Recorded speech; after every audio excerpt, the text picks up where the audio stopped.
Okay, a very good evening to all of you. My name is Prachi Tikriwal and I welcome you all to my YouTube channel. Well friends, as you know, this channel is for those students who are preparing for NTA UGC NET examination in Labour Welfare Code 55, and also for those who are preparing for other public sector examinations like IBPS, Specialist Officer and other HR competitive exams. तो हम लोग यहाँ पे आज हम लोग क्या पढ़ने वाले हैं? आज हम लोग पढ़ेंगे ट्रेड यूनियन के बारे में। जैसा कि आप जानते हैं कि पहले क्या होता था, पहले जो मजदूर होते थे तो वो किसी भी इंडस्ट्री, किसी भी फैक्ट्री में काम करते थे, या पहले जो है बेसिकली बंधुआ मजदूरी होती थी। तो वहाँ पे क्या होता था, वो लोगों को बहुत ज़्यादा एक्सप्लॉइटेशन किया जाता था। जो एम्प्लॉयर्स होते थे वो वर्कर्स की और एम्प्लॉयज़ का क्या करते थे, बहुत ज़्यादा एक्सप्लॉइटेशन करते थे। तो उसके बाद ही ये जो है आपका ट्रेड यूनियन का कंसेप्ट आया। तो बेसिकली जो मेन ऑब्जेक्टिव था ट्रेड यूनियन का, वो क्या था, ट्रेड यूनियन क्या करता था कि वो जो लेबर्स होते थे उनके वेलफेयर के लिए काम करता था। तो इसीलिए हम लोग पढ़ेंगे कि ट्रेड यूनियन का क्या कंसेप्ट है, वो क्यों आया, उसके क्या ऑब्जेक्टिव्स थे। तो ये सारी चीज़ें हम लोग इसमें कवर करने वाले। तो चलिए क्लास को स्टार्ट करते हैं। एंड क्लास को स्टार्ट करने से पहले एक बात और, अगर आप चैनल पे नए हैं तो प्लीज़ चैनल को सब्सक्राइब कर लीजिए, और अगर आपको वीडियो सेशन पसंद आ रहा है तो प्लीज़ चैनल को, वीडियो को लाइक और शेयर ज़रूर कर ले। तो चलिए क्लास को स्टार्ट करते हैं। तो यहाँ पे हमारे पास पहले क्या है, यहाँ पे हम लोग देखते हैं कंसेप्ट के बारे में कि ट्रेड यूनियन क्या होता है। ठीक है, तो इसमें क्या है कि एज ऑब्जर्व बाय फ्रैंक टैनाबम, ठीक है, फ्रैंक टैनाबम जो है उन्होंने क्या किया, ऑब्जर्वेशन किया। ठीक है, ऑब्जर्व किया, क्या ऑब्जर्व किया, the emergence of trade unions lies in the industrial revolution, which disrupted the older way of life and created a new society forced by the shop, the factory, the mine and the industry. ठीक है, पहले क्या होता था, पहले जब है industrial revolution से पहले लोग क्या करते थे, जैसे हम लोग नॉर्मली सामान खरीदते हैं बाजार से, तो उसी तरह से मार्केट से जो है वर्कर्स को ले आते थे एम्प्लॉयर्स, उनसे काम कराते थे। तो इसीलिए वो मजदूर जो है बंधुआ मजदूरी होती थी, वो कुछ पेमेंट दे करके उनसे काम करवा लिया जाता था। लेकिन फिर धीरे जब इंडस्ट्रियल रिवॉल्यूशन आया तो उस समय क्या हुआ, उस समय ये जो कंसेप्ट है थोड़ा और इमर्ज हुआ, और शॉप, फैक्ट्री, माइंस और इंडस्ट्री का कंसेप्ट बेसिकली आया। तो इसी समय वर्कर्स को किसी भी तरीके के एक्सप्लॉइटेशन से बचाने के लिए ही बेसिकली ट्रेड यूनियन वाला जो कंसेप्ट है वो इमर्ज हुआ था। ठीक है, अब ट्रेड यूनियन की हम लोग डेफिनेशन को देखते हैं। ट्रेड यूनियन एक्ट, ठीक है, 1926। तो यहाँ पे किस एक्ट की बात हो रही है, ट्रेड यूनियन एक्ट की बात हो रही है, जो 1926 में ये एक्ट बना। और इसके किस सेक्शन में डिफाइन किया गया ट्रेड यूनियन को, सेक्शन 2H में। ठीक है, ये बहुत इंपॉर्टेंट क्वेश्चंस हैं, ये आपके एग्जाम में तो आते ही आते हैं, कई बार इंटरव्यू में भी पूछ लिया जाता है। तो आपको जैसे कि अगर आप सपोज करो कि आप बैंक का इंटरव्यू दे रहे हो, ह्यूमन रिसोर्स का, तो वहाँ पे आपसे ये पूछा जा सकता है कि ट्रेड यूनियन एक्ट 1926 के किस सेक्शन में ट्रेड यूनियन को डिफाइन किया गया है।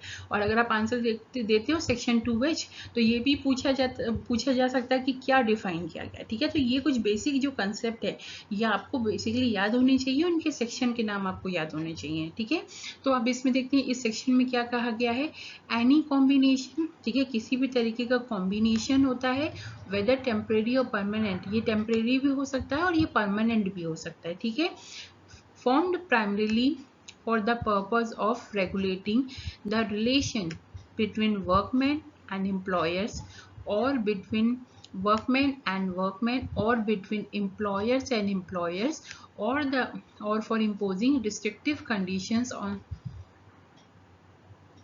the conduct of any trade or business, and includes any federation of 2 or more trade unions। ठीक है, तो यहाँ पे क्या बोला जा रहा है कि इसका मेन पर्पस क्या था, रेगुलेशन करना। किस चीज को रेगुलेट करना, रिलेशंस को। और ये रिलेशन किसके बीच में हो सकता है, वर्कमैन और एम्प्लॉयर, जो कि आपका प्राइमरी बेसिस पे आएगा, या वर्कमैन और वर्कमैन के बीच में, या एम्प्लॉयर्स और एम्प्लॉयर्स के बीच में। ठीक है, ये मतलब बेसिकली ट्रेड यूनियन का क्या काम है, ट्रेड यूनियन एक एसोसिएशन है, एक कॉम्बिनेशन है, जो कि टेम्परेरी भी हो सकती है और परमानेंट भी हो सकती है।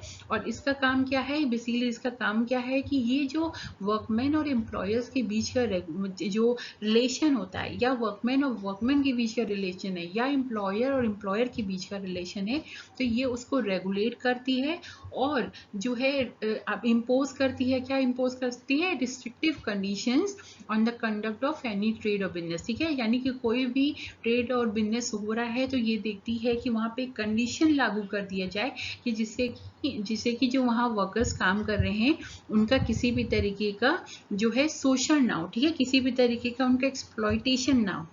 फिर इंक्लूड्स एनी फेडरेशन ऑफ 2 और मोर ट्रेड यूनियन।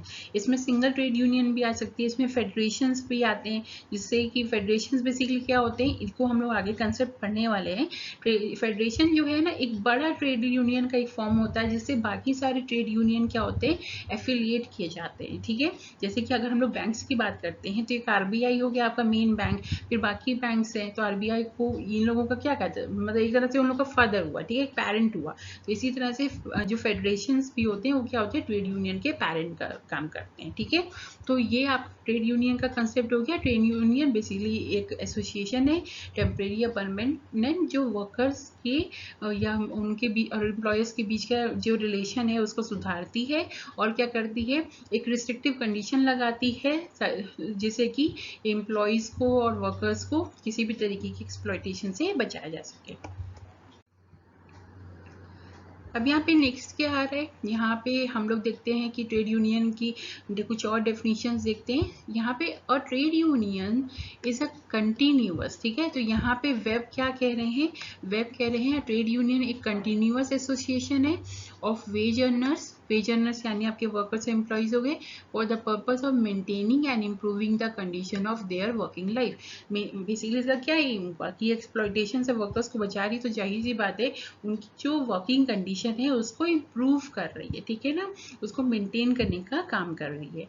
फिर it is to strengthen workers power to bargain with the employer. ठीक है, अब जैसे कि क्या होता है, हम लोग कहते हैं ना कि यूनिटी हैज स्ट्रेंथ। अब अकेला अगर वर्कर हो, ठीक है, वर्कर अगर अकेला हो तो वो पूरी की पूरी एम्प्लॉयर से नहीं झगड़ सकता, नहीं लड़ सकता, ठीक है, अपने अधिकारों के लिए नहीं लड़ सकता। लेकिन अगर उसकी एसोसिएशन बनी रहे तो एम्प्लॉयर्स चाह के भी उनके साथ गलत नहीं कर पाएंगे। ठीक है, वो उनकी पावर को बढ़ाएगा, वर्कर्स की बार्गेनिंग पावर को बढ़ाएगा। यानी कि वर्कर क्या कर सकता है, अगर वो एक एसोसिएशन से जुड़ा रहेगा तो अपनी बातों को और अच्छे तरीके से सामने रख पाएगा, ठीक है ना, अपनी बातें मनवा पाएगा। ठीक है, फिर क्या है, द टर्म ऑर्गेनाइज लेबर, यहाँ पे एक टर्म आ रहा है ऑर्गेनाइज लेबर। ये आपको जो है, ये कुछ टर्म्स हैं, बहुत इंपॉर्टेंट टर्म्स होते हैं, इनकी मीनिंग्स आपको पता होनी चाहिए। किसी भी तरीके के कॉम्पिटिटिव एग्जाम्स में इस तरह के क्वेश्चंस आपके बन सकते हैं। फिर यहाँ पे क्या है, is use to distinguish worker employers who are members of trade union or employee association from those who are unorganized, who are not member of any union। ठीक है, तो यहाँ पे आपके दो आते हैं, एक अनऑर्गेनाइज्ड लेबर आते हैं, एक ऑर्गेनाइज्ड लेबर आते हैं। ऑर्गेनाइज्ड लेबर क्या होते हैं, जो कि वो लेबर जो किसी भी ट्रेड यूनियन का पार्ट होते हैं, ठीक है, या एम्प्लॉय एसोसिएशन के पार्ट होते हैं, तो वो ऑर्गेनाइज्ड लेबर कहलाते हैं। लेकिन अगर आप जो है, जो वर्कर या एम्प्लॉयज किसी भी मतलब ट्रेड यूनियन का पार्ट नहीं है या एम्प्लॉय एसोसिएशन का पार्ट नहीं है, तो वो क्या कहलाते हैं, अनऑर्गेनाइज्ड लेबर कहलाते हैं। ठीक है, इसी तरह से आपका ऑर्गेनाइज सेक्टर और अनऑर्गेनाइज सेक्टर बनता है, राइट। तो इसका मीनिंग आपको बेसिकली पता होना चाहिए। फिर आगे हम लोग मूव करते हैं, आगे क्या है, द टर्म लेबर मूवमेंट। ठीक है, यहाँ पे एक और टर्म आपका आ रहा है, कौन सा आ रहा है, लेबर मूवमेंट आ रहा है। ठीक है, लेबर मूवमेंट में क्या है, is a broad term for the development of collective organization of working people. यहाँ पे किनकी बात हो रही है, वर्कर्स और एम्प्लॉयज की बात हो रही है। To campaign for better working condition and treatment for their employers and government through the implementation of specific laws governing labour relations. ठीक है, तो यहाँ पे लेबर मूवमेंट जो ये चला, बेसिकली वो क्या था, लेबर मूवमेंट को अगर हम लोग डिफाइन करें तो बेसिकली ये एक तरीके का डेवलपमेंट का तरीका है। ठीक है, इसमें क्या फोकस करते हैं, इसमें फोकस करते हैं कि वर्किंग जो पीपल है, यानी जो वर्कर्स और एम्प्लॉयज हैं, उनकी वर्किंग कंडीशन को बेटर बनाया जा सके और कुछ ऐसे लॉज बनाए जा सके जिससे कि चाहे गवर्नमेंट हो चाहे एम्प्लॉयर्स हो, ठीक है, एक रेस्पेक्ट और एक अच्छा ट्रीटमेंट प्रोवाइड करे एम्प्लॉयज को। ठीक है, तो लेबर मूवमेंट का बेसिकली क्या हुआ, मूवमेंट का मतलब क्या होता है भाई, अपने हक के लिए आगे बढ़ाना, किसी कैंपेन को रन करना, राइट। तो यहाँ पे भी वही चीज है, वर्कर्स के बेनिफिट्स के लिए, उनके वेलफेयर के लिए यहाँ पे लेबर मूवमेंट जो है वो चलाया जाता है। ठीक है, अब यहाँ पे लेबर मूवमेंट और ट्रेड यूनियन मूवमेंट में क्या डिफरेंस है, ठीक है, दोनों ही भाई लेबर के वेलफेयर के लिए काम कर रहे हैं, लेकिन दोनों में क्या डिफरेंस है आया ये हम लोग देखते हैं। तो यहाँ पे पहला क्या आ रहा है, the labour movement is for workers whereas trade union movement is by workers, ठीक है। तो लेबर मूवमेंट क्या होता है, वो वर्कर्स के लिए बना हुआ है, ठीक है, लेकिन ट्रेड यूनियन मूवमेंट क्या है, ये तो भाई वर्कर्स खुद ऑर्गेनाइज कर रहे हैं ना, अपनी तरफ से ऑर्गेनाइज कर रहे हैं। फिर efforts were made by the social reformers to improve the working and living conditions of labor, thus forming part of labor union movement, ठीक है। इसमें क्या हो रहा है कि भाई जो सोशल रिफॉर्मर्स हैं वो क्या कर रहे हैं, एफर्ट्स कर रहे हैं जिससे कि लेबर्स की जो वर्किंग कंडीशन है, जो लिविंग कंडीशन है, उसको इम्प्रूव कर सके, ठीक है। तो ये इसीलिए लेबर यूनियन मूवमेंट का पार्ट हो जाता है, ठीक है। फिर क्या है, the labour movement conveys a high degree of conscious among workers when workers then conveyed by mere trade union movement. तो यहाँ पे क्या हो रहा है, the labour movement conveys a higher degree of conscious, ठीक है, वो क्या करते हैं वर्कर्स के बीच में अपना तब एक कॉन्शियसनेस फैलाते हैं, ठीक है, और then conveyed by mere trade union movement. तो ट्रेड यूनियन मूवमेंट में ये बहुत ज़्यादा नहीं होता, क्योंकि ट्रेड यूनियन मूवमेंट का क्या होता है भाई, वो वर्कर्स की तरफ से जाकर के बार्गेन कर लेते हैं, पार्टिसिपेट कर लेते हैं, लेकिन लेबर मूवमेंट का क्या काम है कि वो देखते हैं कि वर्कर्स को अपनी चीज़ों के बारे में पता हो, ठीक है, वो अपने बारे में जानते हो, वो अपने हक के बारे में जानते हो, अपनी रिस्पॉन्सिबिलिटीज़ के बारे में जानते हो। तो लेबर मूवमेंट का ये भी फोकस होता है, जो कि ट्रेड यूनियन मूवमेंट का इतना ज़्यादा लिमिट, मतलब थोड़ी लिमिटेशंस होती हैं, इतनी ज़्यादा फोकस नहीं होता वर्कर्स का, राइट।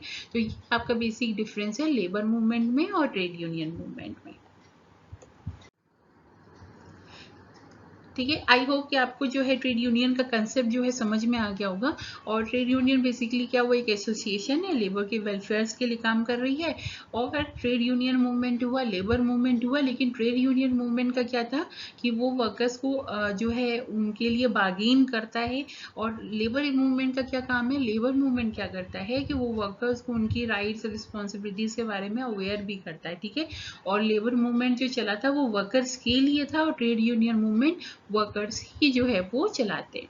फिर आता है फीचर्स की, हम लोग बात करते हैं यहाँ पे ट्रेड यूनियन के फीचर्स क्या क्या हैं, ये हम लोग देख लेते हैं। तो यहाँ पे सबसे पहले क्या आ रहा है, a group of independent workers, ठीक है, ये आपका जाहिर सी बात है ट्रेड यूनियन है, ठीक है, यूनियन का मतलब ही है कि ग्रुप है, ठीक है। और ये कंटिन्यूअस बेसिस पे फॉर्म होता है, ऐसा नहीं है कि एक बार फॉर्म हो गया बस खत्म, उसके बाद ये हमेशा ही रेगुलरली बनता रहता है, ठीक है। फिर an association formed either bye employers और बाय वर्कर्स, ठीक है। यहाँ पे क्या होता है, ये जो एसोसिएशन है ये एम्प्लॉयर्स भी बना सकते हैं और वर्कर्स भी खुद से बना सकते हैं। फिर a permanent body, not casual और टेम्परेरी वन, ये परमानेंट बॉडी है, ऐसा नहीं है कैजुअल है और टेम्परेरी है, ठीक है। वो लेबर्स ट्रेड यूनियन को डिसॉल्व किया जा सकता है, लेकिन वो एक प्रॉपर एक प्रोसीजर होता है, ऐसा नहीं है कि ये टेम्परेरी है, बन जाएगी तो परमानेंट ही है, आप अपनी मर्जी से बाद में चाहे तो उसको डिसॉल्व कर सकते हैं अगर कोई प्रॉब्लम आती है आगे तो। फिर है to protect and promote all kinds of interest, ठीक है, यहाँ पे जो वर्कर्स की लाइफ से जुड़े हुए इंटरेस्ट होते हैं, चाहे इकोनॉमी की बात करते हैं, ठीक है, जो पैसे से लेन देन होता है, पॉलिटिकल अगर इश्यूज की बात करते हैं, सोशल इश्यूज की बात करते हैं मेंबर्स की, तो उन सारी चीज़ों को ये क्या करते हैं, प्रोटेक्ट करता है और उनको प्रमोट करता है। फिर main interest is to safeguard workers economic status, ठीक है, इसका मेन तो यही रीजन था कि वर्कर्स के इकोनॉमिक स्टेटस को सुधारना। जैसे कि क्या होता है कि अब एम्प्लॉयर्स काम ले लेते हैं वर्कर्स से, लेकिन उनको पेमेंट पूरा नहीं देते, ठीक है, उनको जो वो डिजर्व करते हैं वो सैलरी वो बेनिफिट्स नहीं प्रोवाइड करते, बोनस की जो प्रॉब्लम आती है, तो ये सारी चीज़ों को सेफ गार्ड करना ही जो है ट्रेड यूनियन का मेन फीचर है, उसका काम है। फिर आता है पार्ट ऑफ मैनेजमेंट, जो ट्रेड यूनियन में पार्ट ऑफ मैनेजमेंट है, concern with man power of enterprises, और जाहिर सी बात है ट्रेड यूनियन वर्कर्स के लिए है तो मैन पावर के लिए तो काम कर रहा है।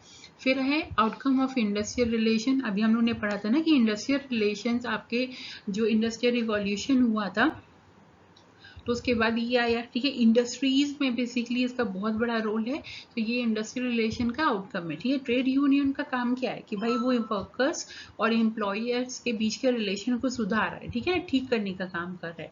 तो जाहिर सी बात है वो इंडस्ट्रियल रिलेशन का जो है पार्ट बनेगा ही बनेगा।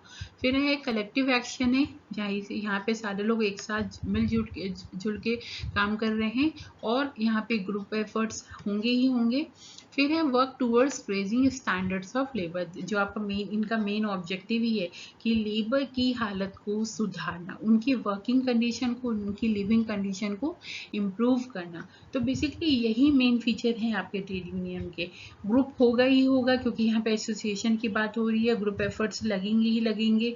जो वेज अर्नर्स होते हैं उनके लिए होता है, एम्प्लॉयर और वर्कर दोनों ही यूनियन का फॉर्मेशन कर सकते हैं। ये टेम्परेरी नहीं होता, परमानेंट बॉडी होती है।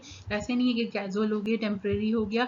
वर्कर के इकोनॉमिक स्टैंडर्ड को उनको इम्प्रूव करना, उनकी लिविंग स्टैंडर्ड को इम्प्रूव करना, उनकी इकोनॉमिक स्टेटस को जो है उसके लिए लड़ना, तो ये सारी चीजें इसमें आपके आती हैं। अब देखो, अब ट्रेड यूनियन बन तो रहा है, लेकिन क्या रीजन होता है वर्कर्स के लिए जो वो उसको ज्वाइन करना चाहते हैं, ठीक है। तो हम लोग ये चीजें देखेंगे कि वर्कर्स क्यों ज्वाइन करते हैं। तो सबसे पहले आपका आता है टू गेट कंपेटेबल वेजेस, ठीक है। यहाँ पे जाहिर सी बात है, पहला रीजन तो हमेशा क्या होता है, जब कोई इंसान काम कर रहा है तो उसके मन में एक तो रहता है ना कि उसके पैसे की जरूरत होती है, तभी तो वो काम कर रहा है। तो यहाँ पे ये देखने के लिए कि भाई कोई वर्कर देखता है कि भाई मुझे जो है, मैं जितनी मेहनत कर रहा हूँ मुझे प्रॉपर तरीके से वेजेस मिले, सैलरी मिले। तो यही रीजन है कि वो लोग ट्रेड यूनियन को ज्वाइन करते हैं कि जिससे कि उनकी पे और सैलरी को कोई गलत तरीके से काट ना सके। फिर आता है to be socially desirable and present their views. किसको ग्रुप में रहना अच्छा नहीं लगता। हम लोग भी क्या करते हैं, हम लोग भी अपने फ्रेंड्स के ग्रुप में इसीलिए तो रहते हैं ना। हम लोग को ग्रुप में क्या है ना, man is a social animal, और हम लोगों को अच्छा लगता है कि जब हमें लगता है कि कोई हमें इंपॉर्टेंस दे रहा है। तो लेबर्स भी कहीं ना कहीं, वर्कर्स और लेबर्स को भी जो इंपॉर्टेंस मिलती है, उनको अच्छा फील होता है कि उनको वो सोशली जो है डिमांड में है, ठीक है, और अपने व्यूज को रख सकते हैं। तो ये भी एक रीजन है कि वो ट्रेड यूनियन को ज्वाइन करना चाहते हैं। फिर आता है to have fair dealing with the management, कि अभी एक वर्कर तो जाके मैनेजमेंट से बात नहीं कर सकता, मैनेजमेंट तो उनके ऊपर भारी पड़ जाएंगे। लेकिन अगर एसोसिएशन से जुड़ा होगा तो प्रॉपर तरीके से जाके मैनेजमेंट के सामने अपनी बातें रख पाएगा, ठीक है ना, एक अच्छे तरीके से बार्गेन कर पाएगा। तो यही रीजन है कि वो ट्रेड यूनियन को ज्वाइन करता है। फिर to restrain irrational, illogical, discriminatory और कॉन्ट्रेरी वर्क ऑफ मैनेजमेंट, किसी भी तरीके का डिस्क्रिमिनेशन को अवॉइड करने के लिए, किसी भी तरीके इलॉजिकल फैक्ट्स को अवॉइड करने के लिए, ठीक है, वो क्या करता है, वो ट्रेड यूनियन को ज्वाइन करता है, ठीक है। जैसे कि आप सपोज करो कि अगर कोई वर्कर है, ठीक है, उसको उसकी कास्ट के बेसिस पे या उसके रंग रूप के बेसिस पे या उसके जो है उसके जेंडर के बेसिस पे अगर उसको प्रॉपर तरीके से पे नहीं मिल रहा है, उसके साथ गलत व्यवहार हो रहा है, तो ये सारी चीज़ों को बचाने के लिए भी वो ट्रेड यूनियन को ज्वाइन करता है। फिर है to maintain labour management relation, ठीक है, अपना मैनेजमेंट से रिलेशन सुधारने के लिए भी ट्रेड यूनियन को ज्वाइन करेगा।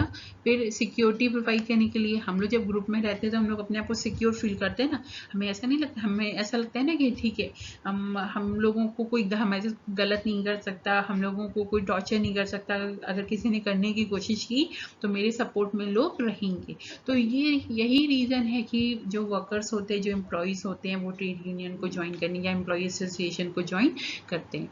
फिर to avoid feeling of odd man out, अगर सपोज करो कि आपके सारे बंदे जो हैं ग्रुप में ज्वाइन किए हुए हैं और आप नहीं ज्वाइन किए हुए हो, तो उस समय क्या होगा कि आपको ऑड नहीं लगेगा।